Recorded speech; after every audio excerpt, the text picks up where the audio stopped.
CIA-backed 3D map artificial intelligence engine. If that's not a load of buzzwords from the most ridiculous plot of the most ridiculous spy thriller movie ever, I don't know what is. This is real life, and it's been happening under our noses since Pokemon Go launched in 2016.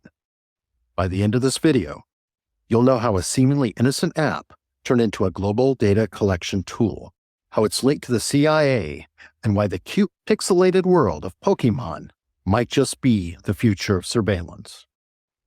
Welcome to the world of Pokemon Go. Patterson Park was packed today with people on a smartphone scavenger hunt. Remember the summer of 2016? It felt like the whole world was united. Kids, adults, even your grandparents wandering around public parks and landmarks glued to their screens. But while we were busy throwing Pokeballs, Niantic, the company behind Pokemon Go, was collecting something far more valuable than Charmander's: data. And not just any data. Personal, location-based data, uploaded in real time by millions of players. The crazy part? It wasn't just for game development or ad targeting. It's now confirmed that this data was feeding into a CIA-backed initiative to create an advanced 3D map of the world. Yep, you heard that right. The CIA invested in Pokemon Go. But one thing that isn't actually laughably funny here is Hamdi Bakhit, a member of Egypt's Committee of Defense and National Security, actually told the parliament there that Pokemon Go is the latest tool used by spy agencies in the intelligence war. Let's rewind. The key player in this story is a CIA venture capital firm called In-Q-Tel. They invest in tech companies whose innovations could benefit the U.S. intelligence agencies, including the CIA and the National Geospatial Intelligence Agency. Back in the early 2010s, In-Q-Tel saw massive potential in Niantic's augmented reality platform. The founder of Niantic, John Hanke, already created Google Earth. Combine that expertise with location-based gameplay, and you have a tool capable of mapping the world, not just from satellites, but from inside buildings, parks, and other pedestrian-only areas. That sounds nuts. That sounds crazy. That sounds like a weird conspiracy theory fever dream. But it's actually a real thing, and it's really, really happening. The connections are undeniable. Gilman Louis, the head of In-Q-Tel at the time, received multiple CIA awards for his work with Niantic. The CIA was so thrilled with the project that they publicly celebrated Louis' role in making Pokemon Go a reality. Why? Because the game was collecting a gold mine of data.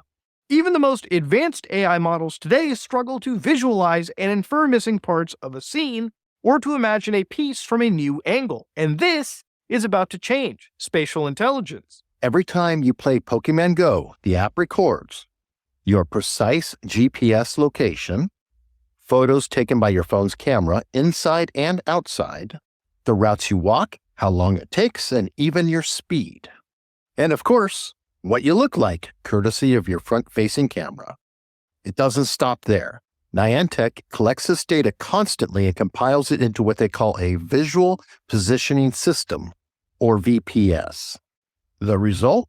A neural network capable of creating hyper-detailed 3D maps of pedestrian areas right down to the centimeter.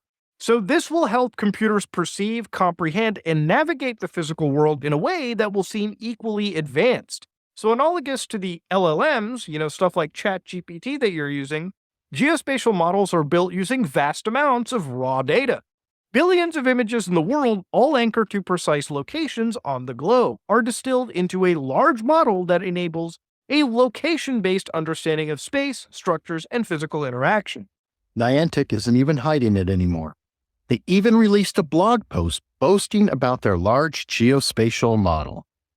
They proudly announced that their AI-powered system now operates in over 1 million locations worldwide, powered by millions of user-submitted scans. They've essentially crowdsourced a map of the entire world, built from the perspective of regular people holding their phones. And the cherry on top? This technology isn't just for games. Niantic envisions their geospatial model being used for robotics, content creation, and wait for it, autonomous systems. That's right. Drones, AR glasses, and even military tech could all leverage this massive CIA-backed data trove. They are bragging about it. Niantic Labs, the company behind Pokemon Go, has released a new blog post on November 12th, just 1 week ago, bragging about how they are collecting millions and millions and millions of photos from everyone playing it in order to create this 3D AI system that sounds like a dystopian nightmare. Think about this. Pokemon Go doesn't just map public spaces. It maps your private spaces too. Imagine someone playing the game in your house, scanning rooms, furniture, and even the people inside. All that data is fed into Niantic's servers. The CIA now has access to pedestrian-only areas that satellites and cars can't reach, inside homes, offices, and sensitive locations. And it's not just theory anymore. Vault 7, a massive CIA document leak in 2017, revealed that a third of CIA's surveillance tools were named after Pokemon. Coincidence? Probably not. Back in 2016, when Pokemon Go was really taking off, back in those early naive days of smartphoniness, I wrote an article talking about the connections between Pokemon Go, the NSA, and the CIA. And I pointed out to everybody that Pokemon Go really existed because of a direct investment by the CIA. Yes, the CIA. According to Niantic, they process over 1 million scans per week. That's millions of new images feeding into their AI system every 7 days. They're essentially building a real-time global surveillance network. And here's the kicker. You don't even need to play the game to get caught in the web.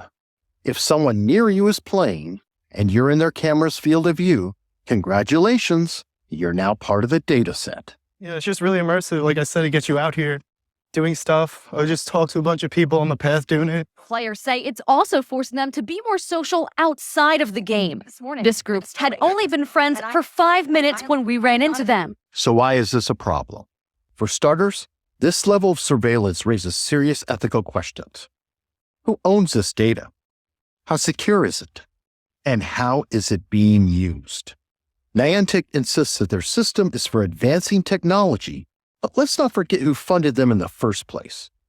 Intelligence agencies aren't exactly known for respecting privacy. There's a secret CIA surveillance program, and it's allegedly been collecting data in bulk, including information about lots of Americans. The next time you open Pokemon Go, or even see someone else playing it, remember, you're not just catching Pokemon. You're feeding a machine backed by the CIA designed to map and monitor the world. What started as a fun, nostalgic game has morphed into a surveillance tool of unprecedented scale. So ask yourself, is the convenience of augmented reality worth trading away our privacy? Or have we been duped into willingly becoming part of the biggest surveillance experiment in history? If this video made you think twice about your phone apps, smash that like button, subscribe for more explorations of what you aren't being told, and share this with your friends. It's time everyone knew what's really going on. And don't forget to check out these links for more shocking topics. Stay curious, stay informed, and we'll